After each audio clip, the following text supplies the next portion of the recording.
Nha. Cái mông của cháu bà phải. Bắt tay lên câu này. Chưa.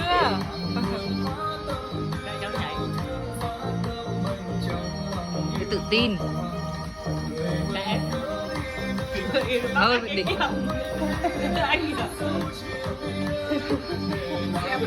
Văn nghệ. Văn nghệ. Con gà tại chỗ. Này. Dạ. Em biết rồi. Em hôm nay bà lên bán quán cà phê đi. Cho cháu có Điếc cả mẹ. ca nhạc. Có ca nhạc theo cuối Mặt tuần. kinh phết. Ca nhạc theo cuối tuần. Ai da, nặng cái này. Dơ quá. Đây là mặc quần rộng mà còn bó cái đít cong lắm.